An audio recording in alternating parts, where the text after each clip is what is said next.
Hey, this is a Worth Nugget. Today's topic is United States of America. United States, officially United States of America, abbreviated US or USA, by name America, country in North America, a federal republic of 50 states. Besides the 48 conur states that occupy the middle latitudes of the continent, the United States includes the state of Alaska, at the northwestern extreme of North America, and the island state of Hawaii, in the mid-Pacific Ocean. The conur states are bounded on the north by Canada, on the east by the Atlantic Ocean, on the south by the Gulf of Mexico and on the west by the Pacific Ocean. The United States is the fourth largest country in the world in area, after Russia, Canada, and China. The national capital is Washington, which is coextensive with the District of Columbia, the federal capital region created in 1790. The United States of America is a large country in North America, often referred to as Inquat, the USA Inquat, the US Inquat, the United States Inquat, the United States of America Inquat, the States Inquat, or simply Inquat, America Inquat. Home to the world's third largest population, with over 318 million people, it includes both densely populated cities with sprawling suburbs and vast, uninhabited natural areas. With its history of mass immigration dating from the 17th century, it is a Inquat, melting pot of cultures from around the world and plays a dominant role in the world's cultural landscape. It's home to a wide array of popular tourist destinations, ranging from the skyscrapers of Manhattan and Chicago to the natural wonders of Yellowstone and Alaska, to the warm, sunny beaches of Florida and Hawaii and the deserts of Arizona. What is now the United States was initially populated by indigenous peoples who migrated from Northeast Asia. Today, their descendants are known as Native Americans or American Indians. Although Native Americans are often portrayed as having lived a mundane and primitive lifestyle, which consisted of day-to-day survival, the truth is that prior to European contact, the continent was densely populated by many sophisticated societies.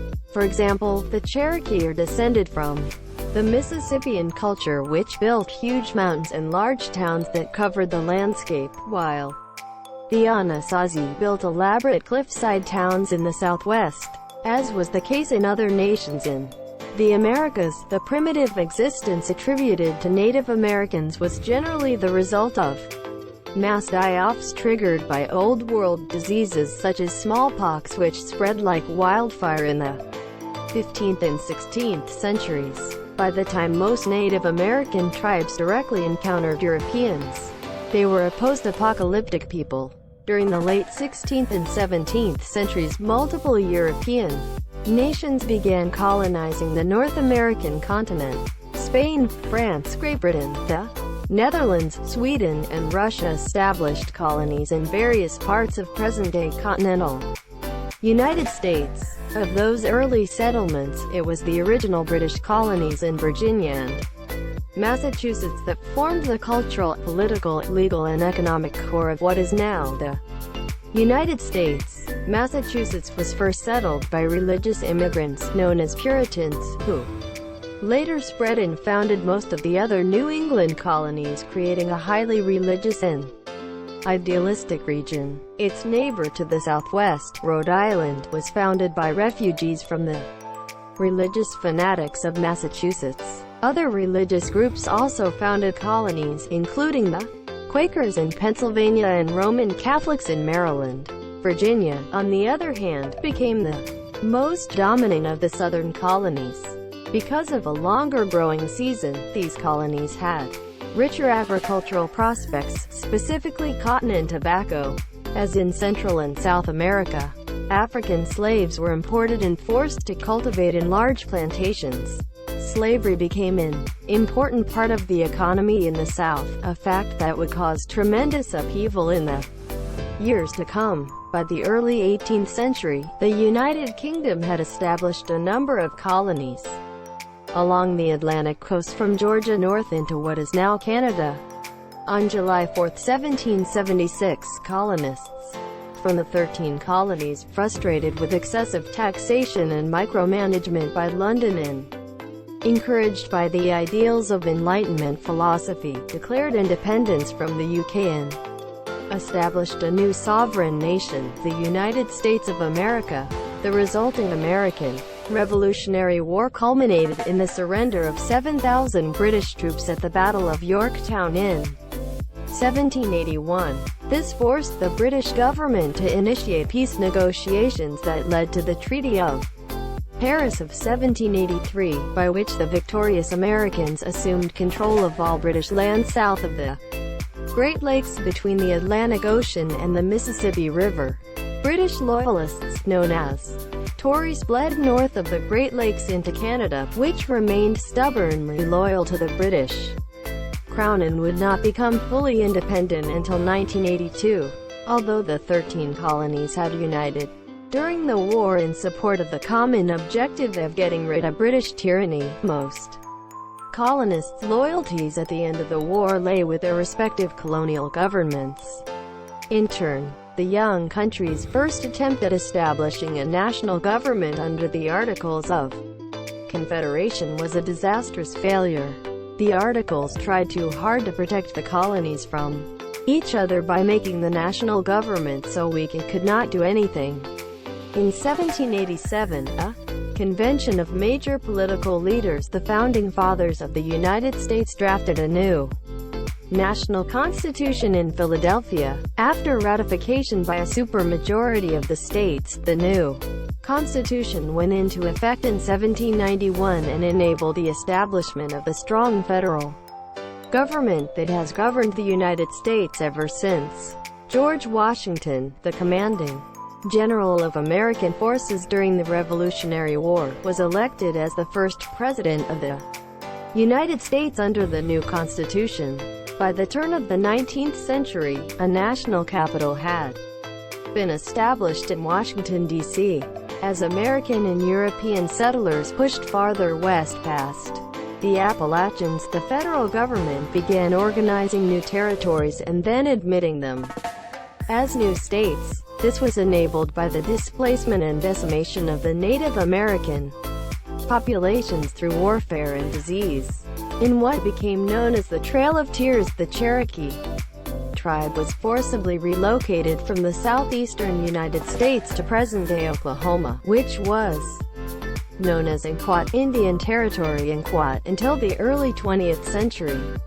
The Louisiana Purchase of 1803 brought French-owned territory extending from the Mississippi River to parts of the present-day western United States under American control, effectively doubling the country's land area. The United States fought the War of 1812 with Britain as a reaction to British impressment of American sailors, as well as to attempt to capture parts of Canada. Though dramatic battles were fought, including one that ended with the British Army burning the White House, Capitol, and other public buildings in Washington, D.C., the war ended in a virtual stalemate. Territorial boundaries between the two nations remained nearly the same. Nevertheless, the war had disastrous consequences for the Western Native American tribes that had allied with the British, with the United States acquiring more and more of their territory for white settlers. Florida was purchased in 1819 from Spain, after the American military had effectively subjugated the region. The next major territorial acquisition came after American settlers in Texas rebelled against the Mexican government, setting up a short-lived independent republic that was absorbed into the Union. The Mexican-American War of 1848 resulted in acquisition of the northern territories of Mexico, including the future states of California, Nevada, Utah, Arizona, and New Mexico. After 1850, the borders of the continental United States reached the rough outlines it still has today. Many Native Americans were relegated to reservations by treaty, military force, and by the inadvertent spread of European diseases. transmitted by large numbers of settlers moving west along the Oregon Trail and other routes. Tensions between the U.S. and the British government administering Canada continued to persist because the border west of the Great Lakes was ill-defined. The Oregon Treaty of 1846 failed to adequately address the complex geography of the region. The boundary dispute remained unsettled until 1871. Meanwhile, by the late 1850s, many Americans were calling for the abolition of slavery. The rapidly industrializing North, where slavery had been outlawed several decades before, favored national abolition. Southern states, on the other hand, believed that individual states had the right to decide whether or not slavery should be legal. In 1861, the Southern states, fearing domination by the North and the Republican president nominee Abraham Lincoln, seceded from the Union and formed the breakaway Confederate States of America. These events sparked the American Civil War. To date, it is the bloodiest conflict on American soil, with over 200,000 killed in combat and overall death toll exceeding 600,000. In 1865, Union forces prevailed, thereby cementing the federal government's authority over the states.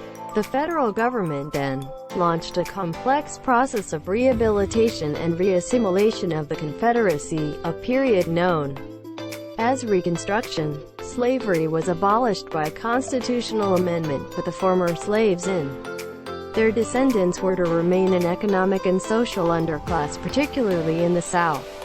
The United States purchased Alaska, aka from Russia, in 1867, and the previously independent Hawaii was annexed in 1898 after a brief revolution fomented by American settlers. After decisively defeating Spain in the Spanish-American War, the United States gained its first colonial territories. Cuba granted independence a few years later. The Philippines granted independence shortly after World War II. Puerto Rico and Guam, which remain American dependencies today. During this imperialist phase of U.S. history, the U.S. also assisted Panama in obtaining independence from Colombia, as the need for a Panama Canal had become palpably clear to the U.S. during the Spanish-American War. In 1903, the new country of Panama promptly granted the United States control over a swath of territory known as the Canal Zone. The U.S. constructed the Panama Canal in 1914 and retained control over the Canal Zone until 1979. In the eastern cities of the United States, Southern and Eastern Europeans and Russian Jews joined Irish refugees to become a cheap labor force for the country's growing industrialization. Many African Americans fled rural poverty in the South for industrial jobs in the North, in what is now known as the Great Migration. Other immigrants, including many Scandinavians and Germans, moved to the now open territories in the West and Midwest, where land was available for free to anyone who would develop it. A network of railroads was laid across the country, accelerating development. With its entrance into World War I in 1917, the United States established itself as a world power by helping to defeat Germany and the Central Powers. However, after the war, despite strong support from President Woodrow Wilson, the United States refused to join the newly formed League of Nations, which substantially hindered that body's effectiveness in preventing future conflicts. Real wealth grew rapidly in the post-war period. During the Roaring Twenties, stock speculation created an immense bubble, which, when it burst in October 1929, contributed to a period of economic havoc. In the 1930s, known as the Great Depression, the Depression was brutal and devastating, with unemployment rising to 25%. On the other hand, it helped forge a culture of sacrifice and hard work that would serve the country well in its next conflict. President Herbert Hoover lost his re-election bid in 1932 as a result of his ineffective response to the Depression. The victor, President Franklin D. Roosevelt and FDR and winking face pledged himself to a New Deal for the American people, which came in the form of the variety of aggressive economic recovery programs. While historians still debate the effectiveness of the various New Deal programs in terms of whether they fulfilled their stated objectives, it is generally undisputed that the New Deal greatly expanded the size and role of the U.S. federal government. In December 1941, the Empire of Japan surprise attacked Pearl Harbor, an American military base in Hawaii, plunging the United States into World War II, a war which had already been raging in Europe for 2 years and in Asia since 1937. Joining the Allied powers, the United States helped to defeat the Axis powers of Italy, Germany, and Japan. By the end of World War II, with much of Europe and Asia in ruins, the United States had firmly established itself as the dominant economic power in the world. It was then responsible for nearly half of the world's industrial production. The newly developed atomic bomb, whose power was demonstrated in 2 bombings of Japan in 1945, made the United States the only force capable of challenging the communist Soviet Union, giving rise to what is now known as the Cold War. After World War II, America experienced an economic resurgence and growing affluence on a scale not seen since the 1920s. Meanwhile, the racism traditionally espoused in various explicit and implicit forms by the European American majority against the country's African American, Asian American, Hispanic American, Native American, and other minority populations had become impossible to ignore. While the U.S. was attempting to spread democracy and the rule of law abroad to counter the Soviet Union's support of authoritarian communist governments, it found itself having to confront its own abysmal failure to provide the benefits of democracy and the rule of law to all of its own citizens.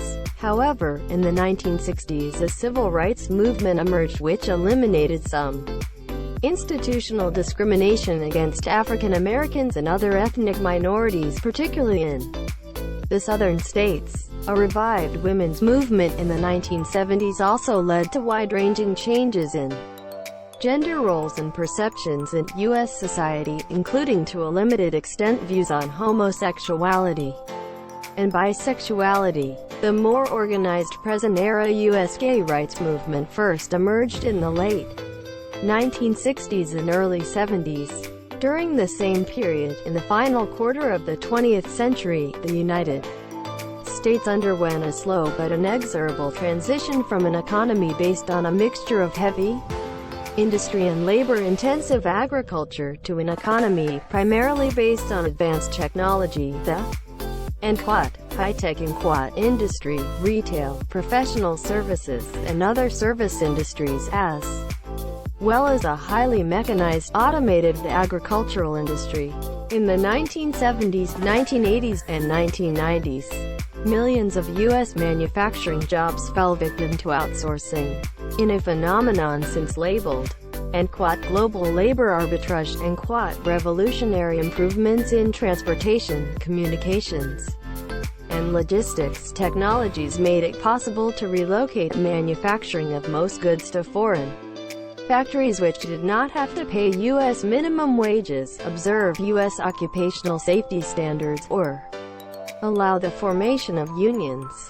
The outsourcing revolution was devastating to many cities, particularly in the Midwest and Northeast, whose economies were overly dependent upon manufacturing, and resulted in a group of hollowed-out, depressed cities now known as the Rust Belt. The United States also assumed and continues to maintain a position of global leadership in military and aerospace technology through the development of a powerful and military-industrial complex in although as of the turn of the 21st century, its leadership is increasingly being challenged by the European Union and China.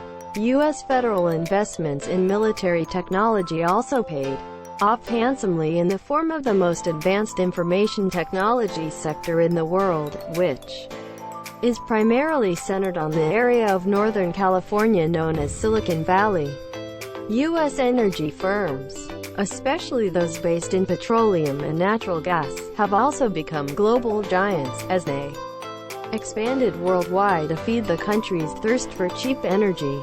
The 1950s saw the beginnings of a major shift of population from rural towns and urban cores to the suburbs. These population shifts, along with the changing economic climate, contributed heavily to urban decay from the 1970s until the late 1990s. The post-war rise of a prosperous middle class able to afford cheap automobiles and cheap gasoline in turn led to the rise of the American car culture and the convenience of fast food restaurants. The interstate highway system, constructed primarily from the 1960s to the 1980s, became the most comprehensive freeway system in the world, at over 47,000 miles in length. It was surpassed by China only in 2011, although the U.S. is believed to still have a larger freeway system when non-federal aid highways are also included.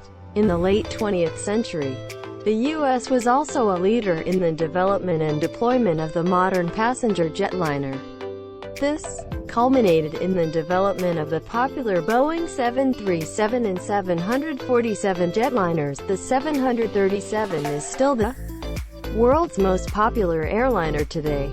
Cheap air transportation together with cheap cars in turn devastated U.S. passenger rail, although freight rail remained financially viable.